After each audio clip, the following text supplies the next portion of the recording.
જપ્યા તા રાધે ગોવિંદા હે તુકારામે જપ્યા તા રાધે ગોવિંદા તુકારામે જપ્યા તા રાધે ગોવિંદા હે ભજન ભજે તલવાર રાધે ગોવિંદા ભજન ભજે તલવાર રાધે ગોવિંદા હે ગોળે ગોળે ખાધેલો માર રાધે ગોવિંદા ગોળે ગોળે ખાધેલો માર રાધે ગોવિંદા હે જલારામ બાપાએ ખાધેલો માર રાધે ગોવિંદા જલારામ બાપાએ ખાધેલો માર રાધે ગોવિંદા કૃષ્ણ કનૈયા લાલ કી જય ને ચમકારે મોતીથી પૂરવું કંદાય નહીં તો અચાનક અંધકાર થશે. હા તો મને ક્યાં વીજળીને ચમકારે કે મોતીડા તો કોણે પૂરાયો છે? કે વીરપુરના જલારામ બાપાએ પૂર્યા. બાકી કોઈની જલા જોગીને પૂર્યા. ત્યાં ભગવાન પરીક્ષા લેવા ગયા અને ભગવાન એવું થયું કે જલારામ બાપાને જલા જોગી લેવા દો અહીંયા વીરબાના આપણે લેન હું નીકળી જાઉં અહીંથી ખાલી તો એક પરીક્ષા. હા તો ભગવાને કહે છે તમને મારે શું જોઈએ? તો કે મને આ વીરબાઈમાં જે તમારી નાની છે મને આપી દો કે છે. તો કે કોઈ વાંધો નહીં, તમે કેવું કરશો? તો કે કોઈ વાંધો નહીં, તમારી ઈચ્છા. તો કે જાઓ તમે પ્રભુની હારે જતા રહો. તો પ્રભુ થોડું લેન તો ચાલ્યા એમના એટલામાં થોડું આગળ એવું આવ્યું કે નાળા જેવું સિસ્ટમ આવ્યું. તો વીરબાઈ માને કે તમે અહીંયા ઉભા રહ્યો, હું જરા જઈને આવું છું આ બાજુ. હા તો વીરબાઈ માં ન્યા ઉભા રહ્યા ને ઓલા તો નીકળી પડ્યા ને ન્યા જો ઝાલર વાગી છે સત્તાધાર ની અંદર ત્યારે એના સમજી બાપુએ કીધું કે જલા બાપાએ તો વીજળીને ચમકારે બોલો કૃષ્ણ કનૈયા લાલ કી જય. વિદુરજીનું તીર્થાટનથી આગમન. શ્રુતિવાચ વિદુર તીર્થયાત્રાયામ મૈત્રેયાદાત્મનો ગતિમ જ્ઞાત્વા ગધા હસ્તિનાપુરમ તયા વાપ્તિ વિવિત્સ્વ. સુજી બોલ્યા કે તીર્થયાત્રામાં મૈત્રેય પાસેથી ભગવાન શ્રી હરિને પોતાની ગતિરૂપ જાણી તે આત્મગતિરૂપ શ્રી કૃષ્ણના જ્ઞાનથી જેમણે જાણવા યોગ્ય સર્વ જાણ્યું હતું એવા વિદુરજી હસ્તિનાપુરમાં ગયા. અહીંયાથી હતું ને કાલુ? હસ્તિનાપુરમાં ગયા. મહાભારતના યુદ્ધ સમયે વિદુરજી યાત્રામાં ગયા હતા અને યાત્રા દરમિયાન મૈત્રેય મુનિનો સમાગમ થતા વિદુરજીએ તેમની પાસેથી આત્મજ્ઞાન પ્રાપ્ત કર્યું હતું. હવે પાંડવો અને કૌરવનું યુદ્ધ તો થયું બરાબર. તો આ યુદ્ધ દરમિયાન વિદુરજીએ તો યુદ્ધમાં ભાગ લીધો ન હતો.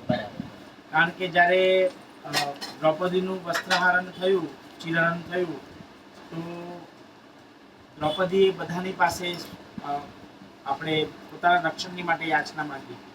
તો વિદુરજી એ શરૂઆતમાં જ એનો વિરોધ કર્યો હતો અને કીધું કે આ જે ઘણું નિંદનીય અને તુચ્છનીય કાર્ય છે આ નહીં થવું જોઈએ અને આનો આપણે વિરોધ કરવો જોઈએ. તો સ્વયં મહારાજને પણ કહેશે, આપણા ધૃતરાષ્ટ્ર મહારાજને પણ કહેશે કે તમે આનો વિરોધ કરો, પણ ધૃતરાષ્ટ્ર પુત્ર મોહના કારણે, દુર્યોધનના મોહના કારણે કંઈ બોલતા નથી. અને પછી ઘણું બધું અપમાન થયા પછી અને ચિરહરણની શરૂઆત થવા પહેલા સ્વયં પોતાનું રાજ સિંહાસનનું જે એમને ભેગ આપેલું હોય છે, કારણ કે હસ્તિનાપુરના સ્વયં આજે આપણે પ્રાઇમ મિનિસ્ટર કે એ પોસ્ટ સ્વયં વિદુરજીની હતી એમ મંત્રી તરીકે. તો પોતે પોસ્ટનો ત્યાં ત્યાગ કરી નાખે છે અને ત્યાં સભામાંથી નીકળી જાય છે. અને જેટલા પણ 88,000 એમાં રાજાઓના યોદ્ધાઓના સૈન્યો હતા જેમણે દ્રૌપદીનું ચિરહરણ જોયું તો એ બધાનો જ નાશ જ્યારે યાદવોનો કૌરવનો પાંડવોનું યુદ્ધ થયું અને એમાં જેટલા લોકોએ સાક્ષી આપી હતી દ્રૌપદીના ચિરહરણ વખતે એ બધાનું મૃત્યુ થયું. 100 કૌરવોમાંથી એક વિકર્ણ એવો હતો કે જેણે આનો વિરોધ કર્યો હતો. જ્યારે યુદ્ધમાં ભીમ જ્યારે એને મારવા માટે જાય છે તો ભીમ પોતે રડી જાય છે કે નહીં, તે અમારું દ્રૌપદીનું ચીરહરણ થઈ રહ્યું હતું ત્યારે તમે એનો વિરોધ કર્યો હતો. પરંતુ તમે તે છતાં પણ તમે તમારા ભાઈના પક્ષે લડી રહ્યા છો પોતાના ભાઈના પક્ષે. તો કે છે મારે તમને તો મારવા જ પડશે કે છે.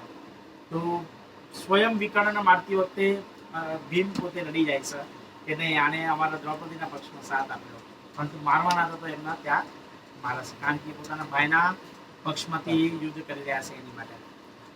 તો યુદ્ધ જ્યારે ચાલતું હોય છે તો વિદુરજી તીર્થાટન માટે નીકળી જાય છે. સ્વયં હસ્તિનાપુરના પ્રાઇમ મિનિસ્ટર છે, પરંતુ મોટી મોટી દાઢી થઈ જાય છે, મોટા મોટા વલ્કલ વસ્ત્ર પહેરીને તીર્થાટન કરે છે, અને જે પણ નદી આવે ત્યાં સ્નાન કરે, ઉપવાસ રહે. લોકો એમને ઓળખી નથી શકતા કે સ્વયં વિદુરજી છે, હસ્તિનાપુરના પ્રાઇમ મિનિસ્ટર છે, એવું ઓળખી નથી શકતા. તો 35 વર્ષ દરમિયાન યુદ્ધ ચાલ્યું, અને યુદ્ધ દરમિયાન પછી પણ 35 વર્ષ સુધી વિદુરજીએ તીર્થાટન કર્યું છે. અનેક નદીઓમાં પવિત્ર નદીઓમાં સ્નાન કર્યું, સંતો મહંતોના દર્શન કર્યા. અને પછી જ્યારે ભગવાન પણ ડિપાર્ચર થાય છે તો ભગવાન વિદુરજીને ત્યારે યાદ કરેલા હોય છે. તો મૈત્ર મુનિ હોય છે ત્યારે તો ઉદ્ધવજીને કહે છે કે આ જ્ઞાન તમે મૈત્રી મુનિને આપજો, અને મૈત્રી મુનિને કહેજો કે આ જ્ઞાન તમે વિદુરજીને આપજો. તો વિદુરજીના એ સમય પર મૈત્રી મુનિ મળે છે તીર્થાટન દરમિયાન. તો વિદુરજીને કહે છે કે ભગવાને તમને અંતિમ સમયમાં યાદ કર્યા હતા. તો આટલું સાંભળીને જ વિદુરજી મૂર્છિત થઈ જાય છે કે ભગવાને પૂર્ણ પુરુષોત્તમ પરમેશ્વરે આજે મને અંતિમ સમયમાં પણ યાદ કર્યા. મારી માટે બહુ ભાગ્યની વાત છે કે મને એમને યાદ કર્યા હતા. તો મૈત્રી મુનિ અહીંયા એમના મળે છે. વિદુરજીની વાત આવી તો એક ઋષિ હોય છે, ઋષિનું નામ મને યાદ નથી. તો યમરાજજીએ એને દંડ આપ્યો એ ઋષિ. તો પણ યમરાજ ઋષિ જાય છે જ્યારે દંડ એમને આપવા છે તો ઋષિ કહે છે તમે યમરાજજીને પૂછો તમે મને સાનો દંડ આપો, હું તો ઋષિ છું, મેં તો કાંઈ પાપ કર્યું નથી. કે છે તમે જ્યારે બાળક હતા નાના અને તમે કે છે સોયથી એક આપણે આવે ને પંખ બધું ઉડે ને પંખી, એને કે છે તમે સોયથી માર્યું હતું ઋષિ બચપનમાં, ત્યારે સમજણ નથી ત્યારે ઋષિ કહે છે એમાં તો પાપ જ નથી. એ વખતે મને કોઈ સમજણ જ નથી. એને કે છે બાળક પાપ કરે એનું લેખમાં કે નામ આવતું જ નથી, એટલે કે તમે મને સજા કરી.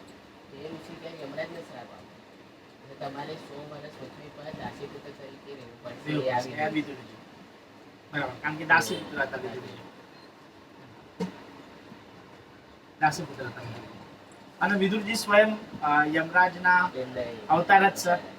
અને સ્વયં યમરાજના અવતાર એટલે ભગવાન દુર્યોધનના ત્યાં 56 ભોગનો ત્યાગ કરીને વિદુરજીના ત્યાં ગયા હતા. તો વિદુરજી કોણ છે? તો વિદુરજી ધર્મરાજ જ છે, યમરાજ જ છે સ્વયં પોતે. અને યમરાજ એટલે કે ભગવાનના શાળા કહેવાય. કેમ? કારણ કે યમુના મહારાણી એમની પત્ની છે, તો શાળાનો જને જમવા માટે ગયા હતા. એમ કડી પીવાની છે सबसे ऊंची प्रेम सगाई दुर्योधन घर मेवा ताग्यो साग विदुर घर खाई सबसे ऊंची प्रेम सगाई. અને આપણે આજે હમણાં શરૂઆતમાં ભીષ્મ પિતામહનું પણ વાંચ્યું. તો ભીષ્મ પિતામહ એ જીવન પર્યંત દુર્યોધનનું અનાજ ખાધું, દુર્યોધનનું અન્ન ખાધું. આજે જ્યારે મૃત્યુ સાહેબ પર ભગવાન જાય છે અને ભગવાન કહે છે કે તમે યુધિષ્ઠિર મહારાજના તમે કંઈક સંદેશો આપો તમારા જીવનનો. તો ત્યાં દ્રૌપદી પણ જાય છે. તો દ્રૌપદી આ વસ્તુ સાંભળીને હસે છે કે હવે યુધિષ્ઠિર મહારાજે ભીષ્મ પિતામહે જ્યારે મારું ચીરહરણ થયું હતું ત્યારે મને સહકાર નહોતો આપ્યો, અને આજે તમે ઉપદેશ આપવા માટે જઈ રહ્યા છો.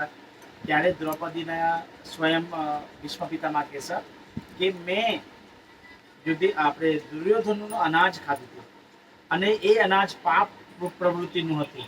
એના કારણે મારાથી એ વખતે કોઈ શબ્દનો ઉચ્ચારણ થયો નહોતો. પરંતુ આજે મારા એક એક ક્ષણમાં, મારા એક એક શરીરમાં આજે અર્જુનના જે બાણ લાગ્યા છે, અને એ બાણ લાગ્યાથી આજે જે મારું આ રક્ત વહી રહ્યું છે, તો એનાથી એ બધું નાશ થઈ ગયું છે. યુધિષ્ઠિરના એક એક, દુર્યોધનના એક એક જે અન્નનું જે પાપ છે, ઋણ બન્યું એ બધું વહી ગયું, એ બધી નાશ થઈ ગયું છે કે સર. ત્યારે જઈને આજે હું ઉપદેશ આપવા માટે સમર્થ થયો. તો આ બધી વસ્તુ ભાગવતમાં છે. ચલો થોડી થોડી કથાનું આપણે પેલું કરી રહ્યા હા, કોઈ વાંધો નહીં. છે તમે રિપીટેશન થાય છે બસ લાઈનમાં ચાલી રહી. જો ભજન બી ચાલવું જોઈએ, હા. કથાનું વર્ણન બી થવું જોઈએ, થોડી મને છૂટું ખુલાસો એટલે થવો. છૂટું ખુલાસો થઈ ગયું હોય, ખુલાસો. થોડું બહુ છૂટું થઈ ગયું હોય તો આપણે થોડું રિપીટેશન કરીને એને આપણે કરી શકીએ. વિદુરજી ફરતા ફરતા હસ્તિનાપુરમાં આવ્યા. વિદુરજીને આવેલા જાણી રાજા યુધિષ્ઠિર તથા સર્વ સંબંધીઓએ જાણે મરેલા શરીરમાં ફરી પ્રાણ આવી ગયા હોય તેમ ખૂબ જ હર્ષિત થઈ વિદુરજીનું સ્વાગત કર્યું અને સૌના હૃદયમાં પ્રસન્નતા છવાઈ ગઈ. રાજા યુધિષ્ઠિરે તેમની પૂજા કરી, પછી ભોજન કરી આસન પર બેસી સુખેથી વિશ્રાંતિ લેતા વિદુરજીને રાજા યુધિષ્ઠિર બધા સમાચાર પૂછવા લાગ્યા. યુધિષ્ઠિરે ભૂતકાળમાં વિદુરજીએ તેમને કેવી રીતે મદદ થયા હતા તે પ્રસંગો યાદ કર્યા અને પૂછ્યું, હે કાકા, તમે કયા તીર્થોમાં ફરી આવ્યા? તમારા જેવા ભગવાનના પરમ ભક્તો પોતે જ જંગમ તીર્થ છે. વાહ ભાઈ વાહ.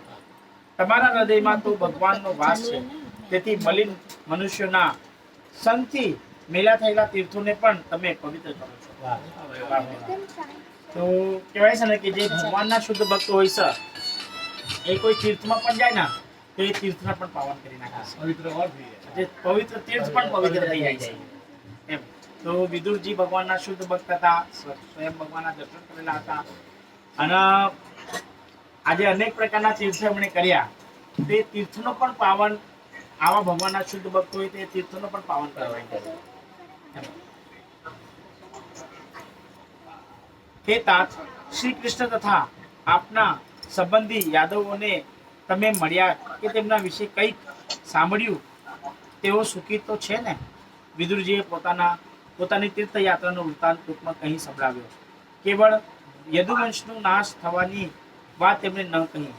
વિદુરજીએ યુધિષ્ઠિરની પ્રાર્થના અનુસાર કેટલોક સમય હસ્તિનાપુરમાં ગાળ્યો. વિદુરજી યમદેવનો જ અવતાર હતા, જે હમણાં આપણે વાત કરીએ હતા, પણ માંડવ્ય ઋષિના શાપથી 100 વર્ષ સુધી, જેવી રીતે અમને નીતેશે વાત કરી, માંડવ્ય ઋષિના શાપથી 100 વર્ષ સુધી કેવી રીતે શૂર્ણપણાનો તે પામ્યા હતા તે કથા આપણે જોઈએ. હવે એ કથા આવી માંડવ્ય ઋષિનો શ્રાપ એમને મળ્યો હતો. તો માંડવ્ય ઋષિની કથા. માંડવ્ય ઋષિ પોતાના આશ્રમમાં તપ કરતા હતા. તે વખતે કેટલાક ચોર ચોરી કરીને ત્યાંથી પસાર થતા હતા. ચોરોની પાછળ રાજાના સિપાહીઓ પકડવા દોડતા હતા. એટલે ચોર લોકોએ પોતે ચોરેલું બધું ધન માંડવ્ય ઋષિ પાસે આશ્રમમાં મૂકીને નાઠા. ચોરોને શોધતા સિપાહીઓ આશ્રમ પાસે આવ્યા. ત્યાં તેમને ધન પડેલું જોઈ ઋષિને પકડી લીધા. કેટલાક સિપાહીઓએ ચોરોને પણ પકડી લીધા. રાજાએ ચોરો અને ઋષિને સૂળી પર ચડાવી દેવા હુકુમ કર્યો. સિપાહીઓ ચોરોની સાથે ઋષિને પણ સૂળીએ ચડાવી દેવા લઈ ગયા. રાજાને ખબર પડી કે એક ઋષિનો પણ ભૂલથી સૂળીએ ચડાવવા લઈ ગયા છે. ત્યારે રાજા પોતે ત્યાં ગયા અને ઋષિને ફાંસીના માછલા પરથી ઉતારી તેમની ક્ષમા માંગી. ઋષિએ રાજાને ક્ષમા પ્રદાન કરી. ઋષિએ એમાં રાજાનો દોષ ન જોયો. એ દોષ હતો યમરાજનો. એટલે ઋષિ યમરાજ પાસે આવી તેમની પાસે ખુલાસો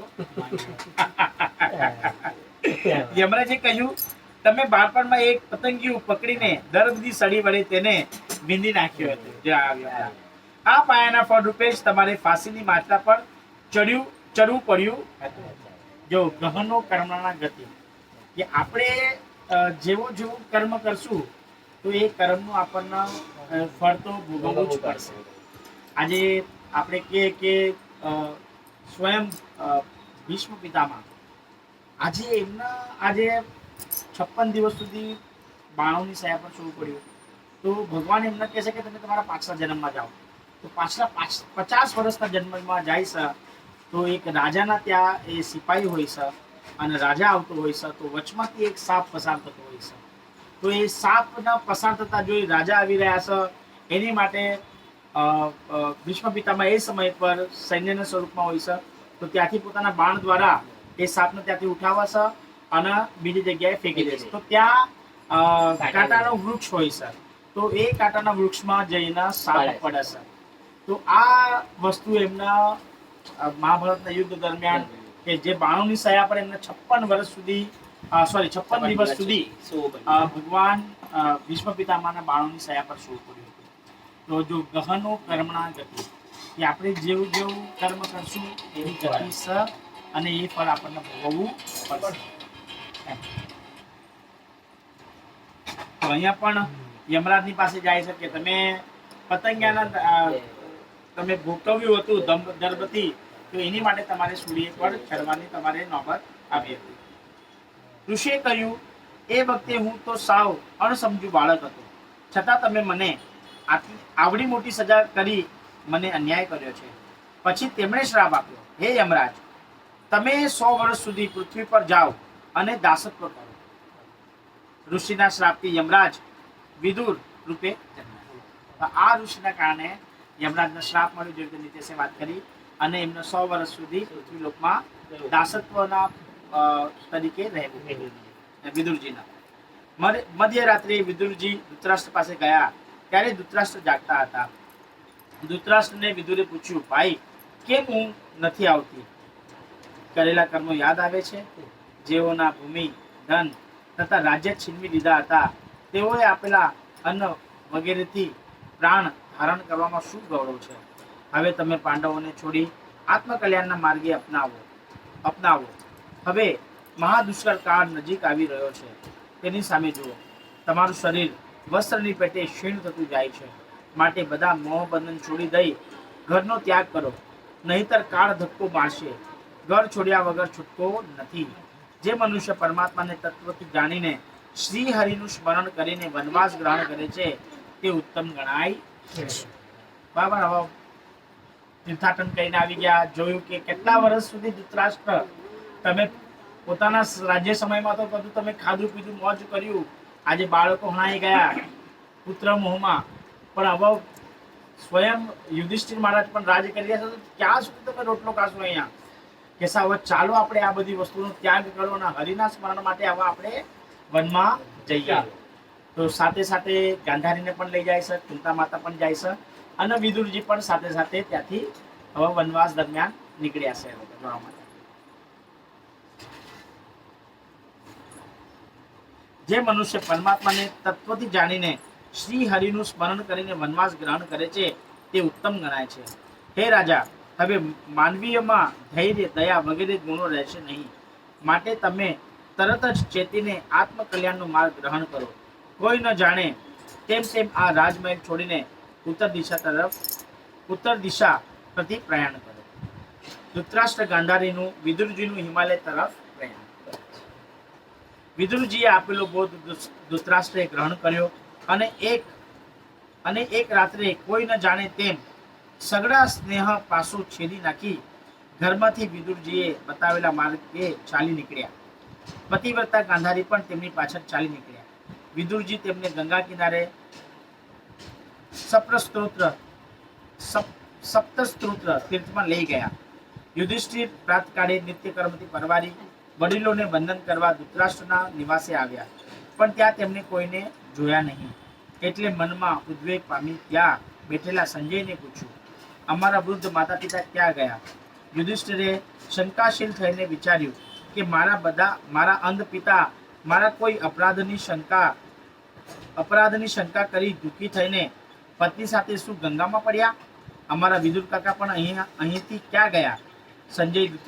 સંજય યુધિષ્ઠિરના પ્રશ્નોથી ગડગડો થઈ ગયો અને તરત જ જવાબ આપી ન શક્યો.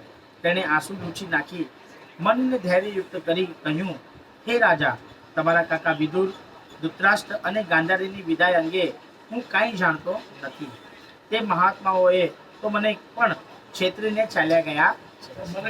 એટલે મને સંજયને પણ ખબર નથી. સવારના યુધિષ્ઠિર મહારાજ ઉઠ્યા, જોયું કે ચલો સ્નાન વગેરે નિત્યકર્મ થઈ ગયું, તો સ્નાન નિત્યકર્મ કર્યા પછી એમના વડીલોના આશીર્વાદ માટે જતા.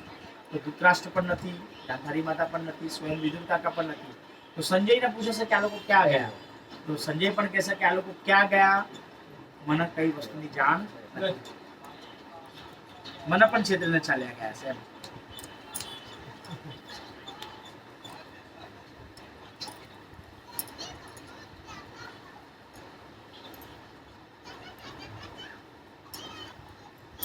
આ વાત ચાલતી હતી તેવામાં આકાશગમન કરનારા દેવશ્રી નારદ અને તુંબરુ ત્યાં આવી પહોંચ્યા. એટલે યુધિષ્ઠિર નાના ભાઈઓ સાથે ઊભા થઈ તેમને વંદન કર્યા અને પોતાના શોકનું કારણ કહી સંભળાવ્યું. નારદજી કહે, હે રાજન, તમે કોઈનો શોક ન કરો, કારણ આખું જગત ઈશ્વરને વશ છે. કૃષ્ણ કનૈયા લાલ કી જય. પરમાત્માને કેવળ વાણીથી કે શરીરથી નહીં પણ હૃદયથી વંદન કરજો. આ જગત સ્વયં પ્રકાશ ભગવાનનું જ સ્વરૂપ છે, સર્વ જીવોના આત્મારૂપ છે.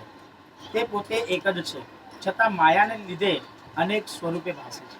ભગવાનની માયા છે, યોગ માયા અને મહામાયા, આ ભગવાનની માયા છે. પ્રાણી માત્રનું પાલન કરનારા આ ભગવાન પૃથ્વી ઉપરના દૈત્યોના વિનાશ કરવા હમણાં પૃથ્વી ઉપર કાળ સ્વરૂપે અવતરવાના છે. જ્યાં સુધી પરમેશ્વર શ્રી કૃષ્ણ પૃથ્વી પર બિરાજમાન છે ત્યાં સુધી તમે પણ રાજ કરો.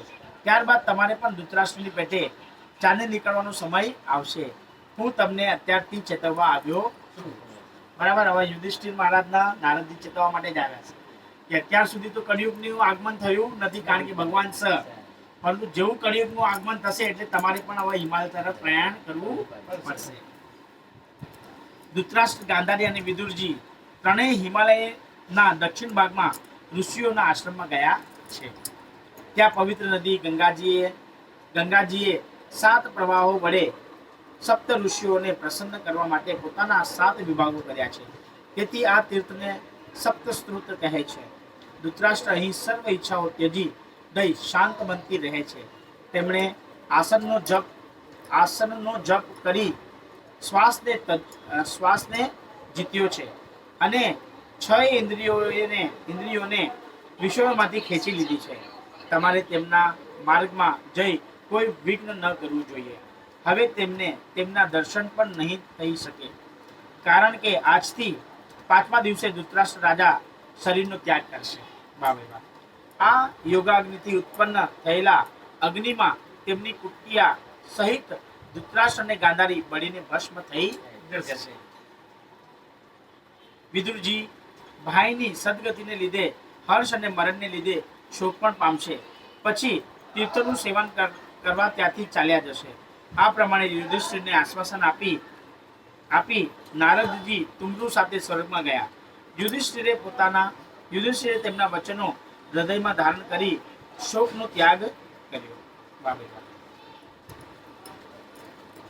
ઇત્યુક્ત્વા ખરુ સ્વર્ગ નારદ સહ તુંબરુ યુધિષ્ઠિરો વચવત્યસ્ય હૃદય કૃત્વા જ આયુષ્ય. યુધિષ્ઠિરને દ્રષ્ટમાન થતા અપશકુનો. હવે ભગવાનના યુધિષ્ઠિર મહારાજના જે અપશુકન દેખાયા કળિયુગના એના વિશે. સંપ્રસ્થિસ્તે દ્વારકાયામ જિષ્ણુ બોધુદિત ક્ષયા જ્ઞાતુ ચ પુણ્યશ્લોકસ્ય કૃષ્ણસ્ય ચ પિત્તે સ્થિતમ. સુતજી બોલ્યા કે અર્જુન સંબંધીઓને મળવા શ્રી કૃષ્ણની સાથે દ્વારકા ગયો હતો. તેને કેટલાક મહિનાઓ વીત્યા છતાં તે પાછો ફર્યો ન હતો. તેથી રાજા યુધિષ્ઠિરને ચિંતા થવા લાગી. તેમની ચિંતા વૃદ્ધિ કરે તેવા અશુભ ચિહ્નો તેમને દેખાવા લાગ્યા. ધર્મમાં ઋતુના ફેરફાર થવા લાગ્યા. મનુષ્યોના મન ક્રોધ, લાભ અને અસત્યથી યુક્ત થયા અને તેઓની આજીવિકા પણ અત્યંત પાપ ભરેલી થઈ ગઈ. તેઓના વ્યવહારમાં કપટ દેખાવા લાગ્યું. મિત્રતા પણ સટતાથી મિશ્ર બની અને સ્નેહી સંબંધીઓમાં સ્નેહને બદલે ક્લેશ ઉત્પન્ન થવા લાગ્યો. આ રીતે અપશુકોનો જોઈ રાજા યુધિષ્ઠિર નાના ભાઈ ભીમસેનને કહેવા લાગ્યા. હવે આ બધા કળિયુગના બધા અપશુકનો છે કે કળિયુગમાં આ બધી વસ્તુઓ થશે. એમ આ બધા કળિયુગના એંધાણો. ક્રોધ હશે, લોભ હશે માણસમાં, પરિવારમાં સ્નેહ સંબંધીઓની વચ્ચે અણબનાવ હશે, સ્નેહ હશે નહીં, અનેક પ્રકારના ક્લેશ ઉત્પન્ન થશે. તો આ બધા કળિયુગના બધા એંધાણો છે એમ. અને આપણે જોઈ જ રહ્યા છે આપણા પરિવારોમાં પણ. હે ભીમસેન, આપણા સ્નેહીજનોને મળવા મેં અર્જુનને શ્રી કૃષ્ણની સાથે દ્વારકા મોકલ્યો. તેને 7 મહિના વીતી ગયા છતાં હજુ તે કેમ આવ્યો નહીં તે સમજાતું નથી. શું દેવર્ષિ નારદે દર્શાવેલો સમય આવી ગયો લાગે છે? આ બધા અશુભ અપશુકનો જોતા મનમાં શંકા પેદા થાય છે કે આપણા રક્ષણહાર ભગવાન શ્રી કૃષ્ણનો સ્વધામ જવાનો સમય શું આવી ગયો છે? વાહ ભાઈ વાહ. વાહ ભાઈ, બોલો કૃષ્ણ કનૈયા લાલ કી જય. આપણું અને સમગ્ર પૃથ્વીનું સૌભાગ્ય ખરેખર નાશ પામ્યું જણાય છે. હે ભાઈ, મારી ડાબી સાથળ ડાબી આંખ છે તે મને થોડા સમયમાં જ કઈ અપ્રિય ઘટના બતાવશે. જો આપણે કહીએ છે ને કે ડાબી આંખનું ફડફડવું, ડાબા સાથળનું ફડફડવું, આ અપશુકન થવાનું હોય તો આ બંને એંધાણ આપશે. નારદજીએ કહ્યું તેમ કલયુગનો સમય આવી ગયો લાગે છે.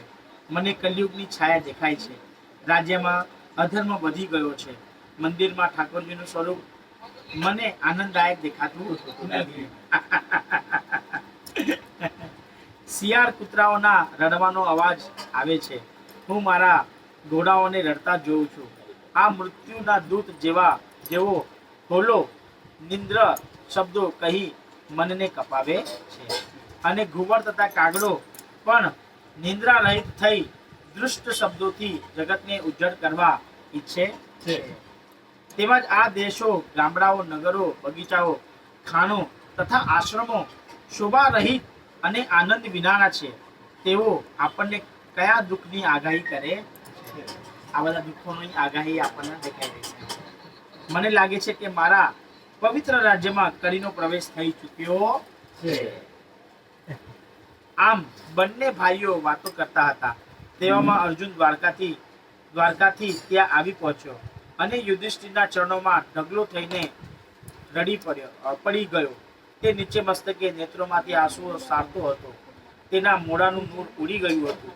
આવા નિસ્તેજ થયેલા નાના ભાઈને જોઈ યુધિષ્ઠિરનું હૃદય ઉદ્વેગ પામી પૂછવા લાગ્યા, હે અર્જુન, દ્વારકામાં શ્રી કૃષ્ણ, બળદેવ અને મુખ્ય યાદવો તથા સર્વ સંબંધીઓ કુશળ તો છે ને? અર્જુન કાંઈ ઉત્તર આપી શક્યો નહીં. ત્યારે યુધિષ્ઠિર બોલ્યા, હે તાત, તારું આરોગ્ય ઠીક તો છે ને? તું મને નિશ્ચિત જણાય છે. હે ભાઈ, ત્યાં તને શું માન મળ્યું નથી કે લાંબો સમય તું ત્યાં રહ્યો તેથી તારું કોઈએ અપમાન કર્યું છે? અથવા તો તે યાચકોને કંઈ આપવાનું તો કહ્યું નથી ને? અથવા યાચકોને હું અમુક આપીશ અને પ્રતિજ્ઞા કરી તે આપ્યું નથી? તે ક્ષણે આવેલા બ્રાહ્મણો, બાળકો, ગાયો, વૃદ્ધોનો, રોગીનો કે સ્ત્રીનો ત્યાગ તો કર્યો નથી? કારણ તું શરણ આપનારો છે. માર્ગમાં તારી બરોબરી કરનારાઓએ કે તારા કરતા ઉતરતાઓએ તારો પરાજય તો કર્યો નથી ને?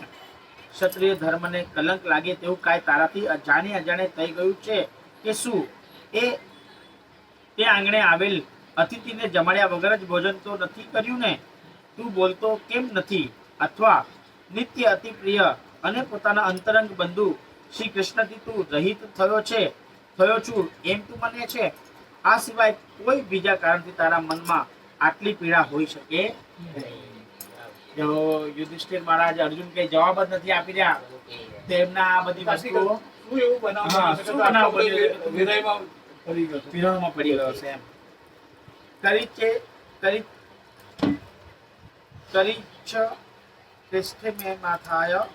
હૃદયના બંધુના શૂન્યો અસ્મિ રહિતો નિત્ય મનસ્યે તેન અન્યથા ન ઋતુ. શ્રી કૃષ્ણનું સ્વધામ ગમન, અર્જુનની વ્યથા. સુતુવાચ એવ કૃષ્ણ સુખ કૃષ્ણો ભાત્રા રાજ્યા વિકલ્પિત નાના શંકાસ્પદમ રૂપમ કૃષ્ણ વિશ્લેષકર્ષિત. સુતજી બોલ્યા, હે રાજા, યુધિષ્ઠિર જેના પ્રત્યે સંશયો કર્યા હતા અને કૃષ્ણના વિયોગથી જે કુશ થયો હતો, એવો તે કૃષ્ણ સખા અર્જુન ભગવાન કૃષ્ણનું ધ્યાન કરતો હતો. તેની કીર્તિ નાશ પામી હતી અને હૃદય કમળ શોકથી સુકાતું હતું, જેથી તે કાંઈ પણ બોલી શક્યો નહીં. પછી મહાકાષ્ઠથી શોકના આંસુને હાથ વડે લૂછી નાખી બોલ્યો, હે મહારાજ, આપણા બંધુરૂપ શ્રી હરિએ મને છેતર્યો છે. કારણ કે તેમણે દેવોને પણ આશ્ચર્ય કરનારા મારા મહાન તેજને હરી લીધું છે. તેથી આ જ શરીર માત્ર મળદું થઈ રહ્યું છે. પોતાના પ્રિય સખા અને માર્ગદર્શક શ્રી કૃષ્ણના અનેક ઉપકારો યાદ કરી કહેવા લાગ્યો, જેણે આજ દિન સુધી આપણું રક્ષણ કર્યું, જેમના આશ્રયથી મેં સ્વયંવરના સમારંભમાં મત્સ્યવેદ કરી દ્રૌપદીને મેળવી હતી, જેમના સમીપ રહી મેં દેવોના ગણા સહિત ઇન્દ્રનો પણ બળથી પરાજય કરી અગ્નિને ખાંડવોવન આપ્યું હતું, અને તે ખાંડવદાહમાં રક્ષા પામેલા મય દાનવ પાસેથી અદ્ભુત કારીગરી રૂપ અને માયાવાળી સુધર્મા સભા મેળવી હતી. ભર સભામાં દ્રૌપદીની ચીર દુષ્ટ દુશાસને ખેંચ્યા હતા. તે વખતે કેશવે તેના ચીર પૂરી તેની લાજ રાખી હતી. વાહ ભાઈ વાહ. વનવાસ વખતે પણ દુર્વાસાના શ્રાપથી આપણને કેશવે જ બચાવ્યા હતા. જે મને સખા તરીકે માનતા હતા તે ભગવાન કૃષ્ણ સ્વધામ ગયા છે. બોલો કૃષ્ણ કનૈયા લાલ કી જય. હવે અર્જુનજી બતાવી રહ્યા છે કે આપણને ભગવાને કઈ કઈ જગ્યાએ મદદ કરી. સ્વયં લાક્ષા ભવનમાં બધા ગુણગાન કર્યા, દ્રૌપદીના ચિરહરણ પૂર્યા, દુર્વાસા મુનિથી આપણને બચાવ્યા. તો એ ભગવાન સ્વયં જે આપણી રક્ષા કરતા હતા અને આપણને રક્ષા આપતા હતા, એ આજે સ્વધામ ગમન ગયા. ભગવાને પોતાની લીલા પૂરી કરી અને લીલા પૂરી કરીને પછી ભગવાન સ્વધામ ગમન ગયા. અંતકાળે પ્રભુ મને સાથે લઈ ગયા નહીં. તેમણે કહેલ કે તું સાથે આવ્યા નથી તો સાથે કઈ રીતે લઈ જાઉં? મેં તને ગીતાનું જ્ઞાન આપ્યું છે, તે તારું રક્ષણ કરશે. પરંતુ મોટા ભાઈ શ્રી કૃષ્ણથી હું રહિત થયો એટલે મારું હૃદય શૂન્ય બની ગયું છે, મારું તેજ ચાલ્યું ગયું છે. આજ સુધી કૃષ્ણ મારી સાથે હતા, તેથી કોઈ દિવસ મેં હાર નથી. જેની સાથે ભગવાન સ્વયં હોય એનો પરાજય કેવી રીતે થાય? એમ એટલે જીવનમાં ભગવાનને લાવીશું તો કોઈ દિવસ પણ આપણો પરાજય થશે નહીં. પણ કૃષ્ણ વિરાહમાં હું આવતો હતો ત્યારે કાબા લોકોએ મને લૂંટી લીધો. વાહ ભાઈ વાહ. કાબા લોકોએ મને લૂંટી લીધો. હવે ભગવાન ત્યાંથી નીકળ્યા અર્જુનજી, તો કાબા લોકો ત્યાં વચમાં મળ્યા. હવે ભગવાન હતા તો દરેક યુદ્ધમાં અર્જુનને એમને વિજય પમાડી, પરંતુ આજે ભગવાન નથી અહીંયા તો આજે કાબા લોકોએ પણ એમના હરાવી દીધા. સમય બળવાન હે પુરુષ નહીં બળવાન. કાબે અર્જુનને લૂંટ્યો, કોઈ વળી ધનુષ અને વહી બાણ. એટલે સમય બળવાન છે માણસ. જ્યાં સુધી ભગવાનની સાથે અર્જુનની સાથે ભગવાન હતા ત્યાં સુધી અર્જુનનો સમય બળવાન હતો, પરંતુ જેવા જ ભગવાન સ્વધામ ગમન ગયા તો અર્જુનનો સમય પરાજિતનો સમય આવ્યો.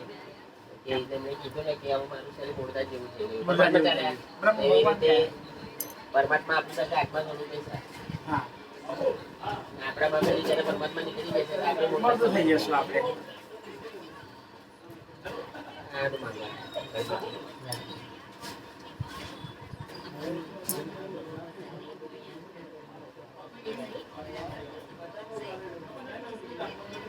મારામાં જે શક્તિ હતી તે કૃષ્ણની હતી.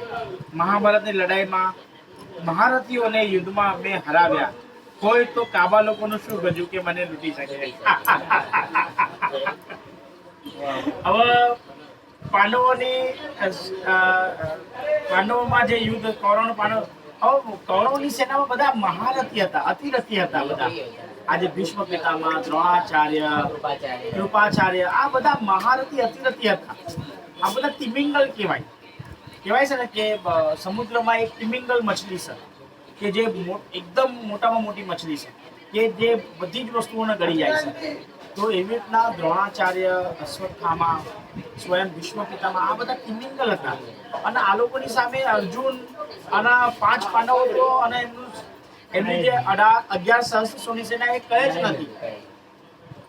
આ બધી વસ્તુનો તો કોન્ફિડન્સ સ્વયં દુર્યોધન હતો કે મારા પક્ષમાં તો બધા રતિ ને મહારથી નથી સર, તો મારે હું યુદ્ધ તો આવી રીતે જીતી ગયો છું. તો આ એક બહુ મોટો કોન્ફિડન્સ હતો દુર્યોધનના. પરંતુ જે જગ્યાએ ભગવાન છે તો ત્યાં ધર્મ છે, અને ધર્મ છે ત્યાં વિજય છે. એમ તો સ્વયં ભગવાન ત્યાં હતા અપક્ષમાં, અને ભગવાને જ આ બધી વસ્તુઓના નિર્મિત કરી છે. એમ તો જે જગ્યાએ ભગવાન હોય તો ત્યાં વિજય પાકી છે.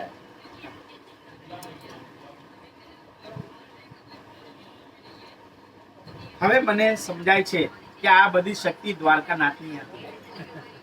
તે જ મારા ધનુષ્ય અને બાણો હતા. તે જ રથ અને તે જ ઘોડાઓ હતા, અને હું પણ તે જ રથી છું. રામનવમી ક્યારે છે? ગયું રામનવમી. તે જ રથ અને તે જ ઘોડાઓ હતા, અને હું પણ તે જ રથી છું કે જેને રાજાઓ નમસ્કાર કરે છે. છતાં જેમ ભસ્મમાં હોમેલું કપટભરી સેવા અને શાર ભૂમિમાં વાવેલું નિષ્ફળ થાય, તેમ તે બધું ભગવાન શ્રી કૃષ્ણ વિના એક ક્ષણવારમાં નકામું થઈ જાય છે. આપણા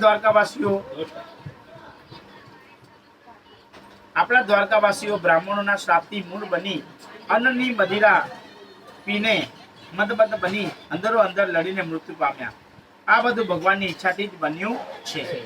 જ્યારે જ્યારે પ્રભુનું મને સ્મરણ થાય છે, ત્યારે મારું હૃદય બેસી જાય છે. તેમના વચનો હું સંભાળું છું ત્યારે મારી વાણી ઢૂંઢાઈ જાય છે. આમ શોક કરતો અર્જુન બોલતો બંધ થયો, અને તેનું ચિત્ત શ્રી કૃષ્ણના ચરણ કમળનું ચિંતન કરવા લાગ્યું. તેના હૃદયમાં શોક અને વિષાદને બદલે ભક્તિના અંકુર ફૂટવા લાગ્યા. વાહ ભાઈ વાહ. ભક્તિના અંકુર ફૂટવા લાગ્યા સ્વયં અર્જુનજીના હૃદયમાં, ભગવાનનું ચિંતન કરતા કરતા એમ. તેના ચિત્તમાં દોષોનું શમન થયું. તેની બુદ્ધિમાંથી કામાદિ સર્વ દોષોનો નાશ થયો. શોકના કારણે ઢંકાઈ ગયેલું ગીતા જ્ઞાન તેને પુનઃ સાંભળી કાઢ્યું. વાહ ભાઈ વાહ. તેથી તેનો શોક દૂર થયો, દ્વૈત સંશયો છેદાઈ ગયા, અવિદ્યા નાશ પામી, ગુણાતીત અવસ્થા પ્રાપ્ત થઈ. તેથી સૂક્ષ્મ શરીર ઉપરનું અભિમાન જતું રહ્યું. માતા કુંતીજીને શ્રી કૃષ્ણ સ્વધામ ગમન થયાના સમાચાર મળ્યા, ત્યારે તેમણે શ્રી કૃષ્ણની એકાંકી ભક્તિમાં મનને સ્થિર કર્યું અને નિશ્ચિત થઈને શરીરને ઢાંકી દીધું. શ્રી કૃષ્ણની સ્મૃતિમાં લીન કુંતાજી કૃષ્ણ પાસે સ્વધામ પહોંચી ગયા. આમ આત્મજ્ઞાની વિદુરજી પણ તીર્થાટન કરી પ્રભાસ ક્ષેત્રમાં શ્રી કૃષ્ણમય બની શરીરનો ત્યાગ કર્યો. બોલો કૃષ્ણ કનૈયા લાલ કી જય. ભગવાન સ્વધામ ગમન ગયા. એની પાછળ કુંતા માતાએ પણ એમનું ધ્યાન કર્યું અને એમણે પણ શરીર ત્યાગ્યું. અને પ્રભાસ ક્ષેત્રમાં સ્વયં વિદુરજીએ પણ ભગવાનનું ધ્યાન ધર્યું, અને વિદુરજી પણ સ્વધામ ગમન ભગવાનના ધામમાં ગયા. મહાભારત પાછા પછી બાકી છે, બધું આવ્યું કેવી રીતે બધા સમાપ્ત થયું એનું બધું આવ્યું. જો હવે પાંડવોનું સ્વર્ગારોહણ. બાબા